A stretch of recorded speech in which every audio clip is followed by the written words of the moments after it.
Welcome to The Explainer. Today, we're going to dig into a concept that is so fundamental it can literally build a nation up or tear it completely apart. And that concept is power sharing. I mean, think about it. How does a country handle it when its people have really deep cultural and linguistic differences? It's a massive challenge, right? One that really puts the idea of democracy to the test. So, what we're going to do is look at two countries that face this exact problem. But they made completely different choices, and, well, the results couldn't be more opposite. All right, let's dive right in. Our first stop is the island nation of Sri Lanka. Now, it's a country with a pretty diverse population, about 20 million people. So Sri Lanka gets its independence back in 1948, and its new leaders, who were democratically elected, by the way, came from the majority Sinhala community. They decided to go with a policy called majoritarianism. The idea is basically, we're the majority, so we get to rule however we want. It's a winner-takes-all kind of thinking. Okay, this is where things get really interesting. You can see on this timeline how a series of government actions, one after another, started to push the Tamil minority to the side. It started in 1956 when they made Sinhala the only official language. Imagine that.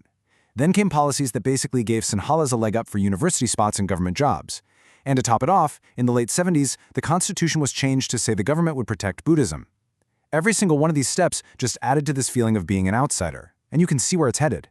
And that distrust, well, it exploded. It turned into a brutal, devastating civil war. We're talking thousands of people killed on both sides. So many others lost everything, their homes, their jobs, or had to flee the country as refugees. It's just a tragic example of how this approach completely backfired and shattered the very unity of the nation.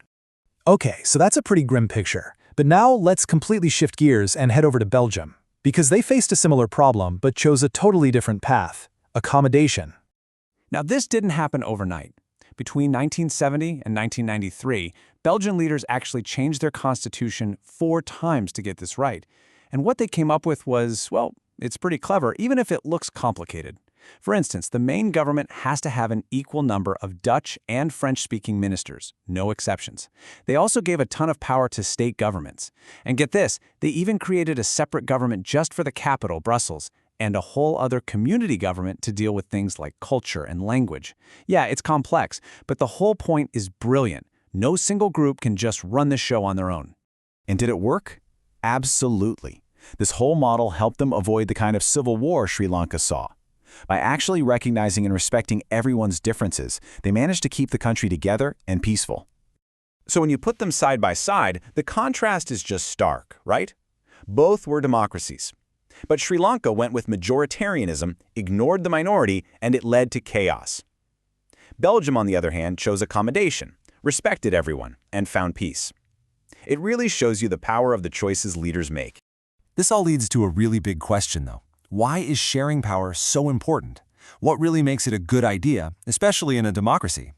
Well, you can basically boil it down to 2 big reasons. The first is what we call a prudential reason, which is just a fancy way of saying it's the smart, practical thing to do. It helps avoid fights and keeps the country stable. But then there's the moral reason, which is deeper. It's the idea that power sharing is valuable in and of itself. It's the very soul of democracy, right? People should have a say in how they're governed.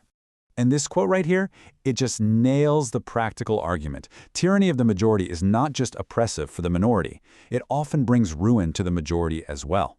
I mean, think about it. Forcing your will on others might seem like a quick win, but in the long run, as Sri Lanka showed us, it can end up destroying the unity of the entire nation for everybody. Okay, so if sharing power is so important, how do modern democracies actually do it? I mean, the old-fashioned idea that all the power should be in one person's hands, that's pretty much out the window.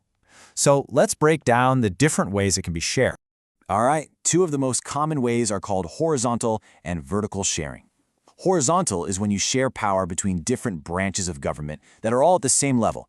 You know, the folks who make the laws, the folks who enforce them, and the folks who judge them. Vertical sharing is different. It's about dividing power between different levels of government, like the national government, state governments, and then local city governments. And that horizontal sharing gives us this incredible system we call checks and balances. It's like a 3-way tug-of-war, where each branch keeps the others from getting too powerful. It's absolutely crucial for making sure that no one part of the government can just go wild with unlimited power. It really is a cornerstone of democracy. But wait, there's more. A third way to share power is among different social groups themselves. We're talking about religious groups or linguistic groups. This is a way to make sure that minority communities aren't just ignored, that they have a real say in what happens. And that community government we saw in Belgium, that is a perfect example of this. But it's not just about huge government structures. In the source material, there's this great little bit where a student asks, hey, is it power sharing when we change our class monitor every month? And you know what? The answer is yes, it absolutely is. It's power sharing on a small scale, making sure no one person gets to be the boss for too long. And finally, the fourth form is all about political parties and other groups. I mean, just having competition between different parties is a form of power sharing because it ensures power never stays stuck in one place. Sometimes different parties have to team up and form what's called a coalition government to rule together. And then you have interest groups, for traders, farmers, workers, all of them are trying to influence the government. That's power sharing in action too. So, at the end of the day, the big takeaway is crystal clear. This old idea that you have to hoard power in one place to be strong, it's just wrong. Sharing power doesn't make a country weaker. It actually makes it stronger by making sure everyone is included and has a stake in the outcome. It builds a more stable foundation for everyone. So before we go, think about this. Power isn't just for governments. Where do you see it being shared? Or maybe where do you see it being hoarded? In your own world, in your school, in your community, maybe even in your own family. It's a principle that applies everywhere. All right, that's it for this explainer. Thanks so much for watching.